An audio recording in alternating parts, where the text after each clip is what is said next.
Hello students, कैसे हैं आप लोग।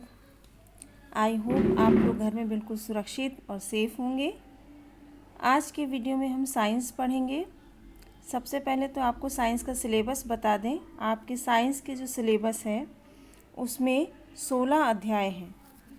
उसमें अध्याय 1 से लेकर अध्याय 5 तक आपका केमिस्ट्री है, 5 से लेकर 6 से लेकर 9 तक बायोलॉजी है, 10 से लेकर 13 तक फिज़िक्स है और 14, 15, 16 ये जो हैं पर्यावरण के अंतर्गत आते हैं। जो आपका साइंस का पेपर होगा वो भी 3 पार्ट में डिवाइड होगा। पहला पेपर पार्ट फिज़िक्स का होता है, दूसरा पार्ट केमिस्ट्री का, तीसरा पार्ट बायोलॉजी का। तो आज हम लोग बायोलॉजी फिज़िक्स से स्टार्ट करते हैं। जो आपका फिज़िक्स का पहला चैप्टर है, इसमें प्रकाश का परावर्तन तथा अपवर्तन। ठीक है, तो इसका थोड़ा सा इंट्रोडक्शन देख लेते हैं। देखिए, प्रकाश का परावर्तन तथा अपवर्तन। तो सबसे पहले प्रश्न उठता है कि प्रकाश है क्या। तो प्रकाश एक प्रकार की ऊर्जा है और इस ऊर्जा का जो सबसे मुख्य स्रोत है वो है सूर्य। सबसे मुख्य और प्राकृतिक स्रोत। और भी कई स्रोत हैं, जैसे बल्ब है, ट्यूबलाइट है, मोमबत्ती है। जो भी चीज़ें प्रकाश देती हैं वो प्रकाश के स्रोत कहलाती हैं, लेकिन सबसे बड़ा और प्राकृतिक स्रोत जो है वो है सूर्य है। प्रकाश के कुछ गुण हैं, जैसे कि प्रकाश हमेशा एक सीधी रेखा में चलता है। आपने कभी भी टॉर्च, मोमबत्ती या घर की छत पे अगर या दीवार में कोई छोटा सा छेद होता है तो वहाँ से प्रकाश आते हुए देखा होगा, तो वो हमेशा एक सीधी लाइन में आता है। कभी भी इस तरह जिगजैग लाइन में या आड़ी टेढ़ी लाइन में नहीं आता। तो प्रकाश का सबसे पहला गुण हो गया कि वो हमेशा सीधी रेखा में चलता है। दूसरा है कि प्रकाश निर्वात में भी चल सकता है। निर्वात का मतलब होता है ऐसा स्थान जहाँ पर कुछ भी ना हो, अर्थात वायु भी ना हो। जैसे कि हमारा सौर मंडल में हर जगह पर वायु नहीं है।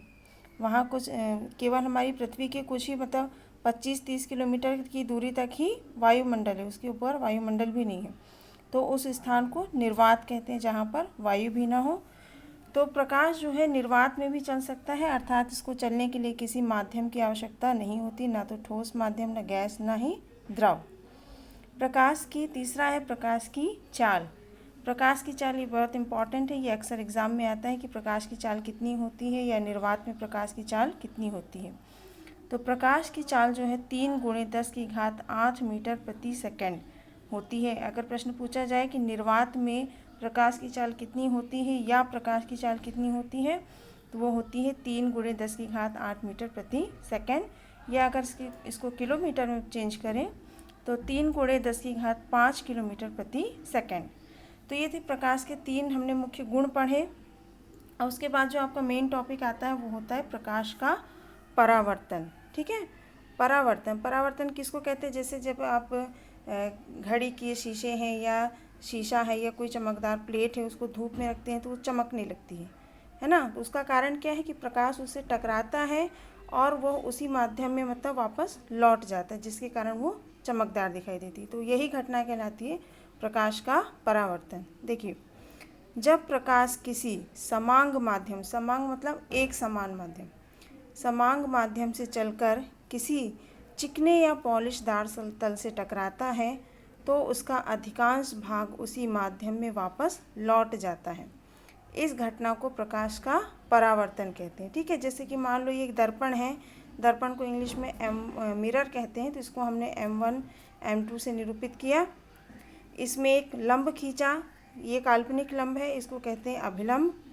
मान लो ये सूर्य है, प्रकाश का स्रोत है, इससे एक प्रकाश की किरण इस दर्पण पर पड़ रही है। तो इस पड़ने वाली किरण को कहते हैं आपतित किरण। ये किरण दर्पण पे पड़ेगी और दर्पण से टकराकर वायु में ही वापस लौट जाती है दूसरी दिशा में। तो इस किरण को कहते हैं परावर्तित किरण। तो ये घटना जो होती है प्रकाश का परावर्तन कहलाती है। और इसमें आपतित किरण और अभिलंब के बीच का कोण कहलाता है आपतन कोण, और परावर्तित किरण और अभिलंब के बीच का कोण कहलाता है परावर्तन कोण। परावर्तन के 2 नियम होते हैं। जैसे कि पहला नियम है आपतित किरण, अभिलंब, परावर्तित किरण तीनों एक ही तल में होते हैं। मतलब आपतित किरण, अभिलंब और परावर्तित किरण ये क्या है, तीनों एक ही तल में स्थित होते हैं।